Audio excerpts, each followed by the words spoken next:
Mladen, that was really good content. Thank you. You mentioned that unprincipled concessions are a big danger to business. Why? Why is that? Well, first of all, let's remember what a principled and an unprincipled concession is. A principled concession is a concession made with credible business rationale. And conversely, an unprincipled concession is one that seems arbitrary to the other side. So there are at least three dangers to unprincipled concessions. For example, put yourself in the shoes of a client of mine, and you've been pushing back on my pricing. You're asking for a 10% discount. I go into discussions with my team, and to accommodate you, I come back to you and give you the 10% discount in price that you requested. What does that say to you? Well, I'd say it's good. I got my discount. I'm satisfied. Well, initially, of course, you got exactly what you asked for. But as you give it some thought, wouldn't you wonder if you could have gotten more simply if you asked for more?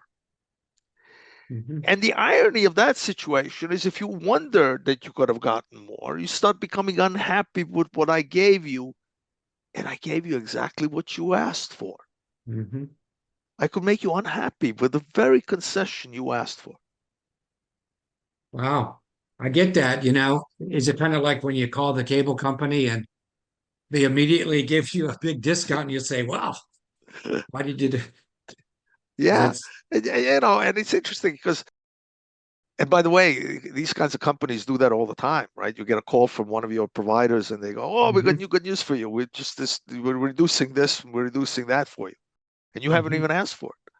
yeah. Which leads to the second danger of unprincipled concessions, which is credibility. And by the way, particularly in B2B, even more so than in B2C, right? In business to business, you want to maintain credibility as a seller. What do you tell the buyer? If you're willing to easily make concessions without rationales, right? The buyer may feel that you were somehow trying to cheat them by asking too high a price in the first place. In that first example that we used, why 10% discount? Why were you asking me for a price that was 10% higher if you're willing to come down that easily?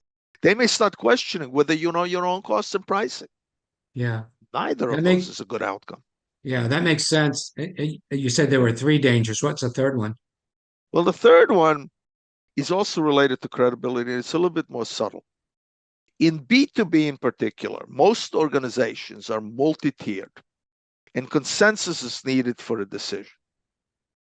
So if you're the person speaking with a client, you have to think about rationales for your actions because the person on the other side that you're speaking with needs to explain that rationale to their own team to build that consensus.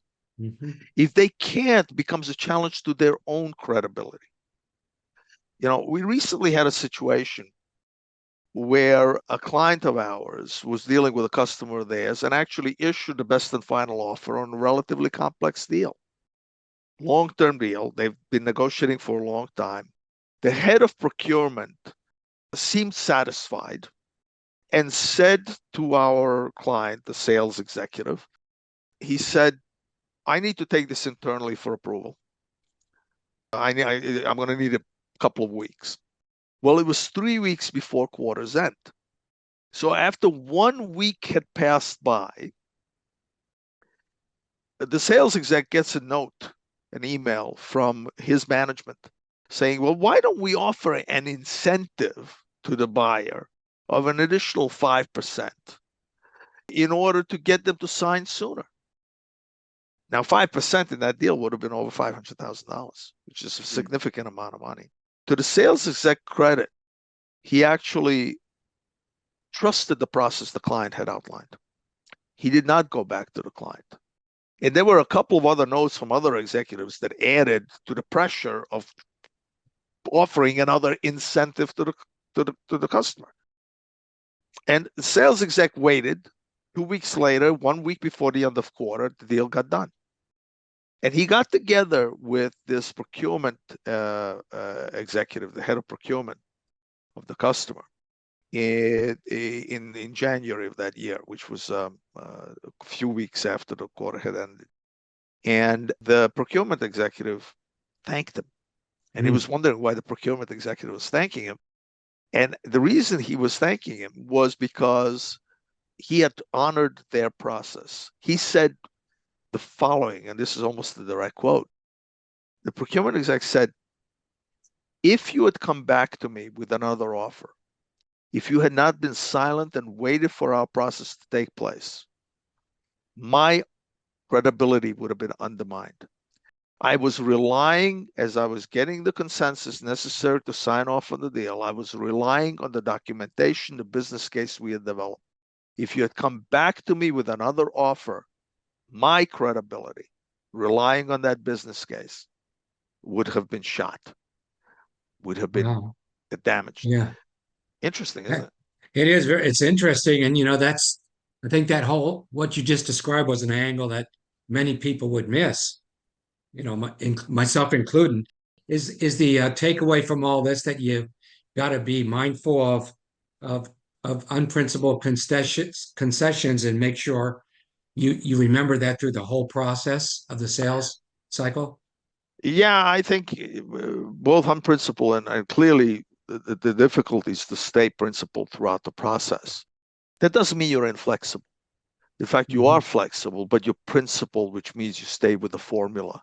The principal concession formula being that the same outcome, which is the value you provide, plus the same content, which is the products or services you provide, plus the terms under which you're going to do business with, yields a consistent pricing model or a consistent pricing mechanism.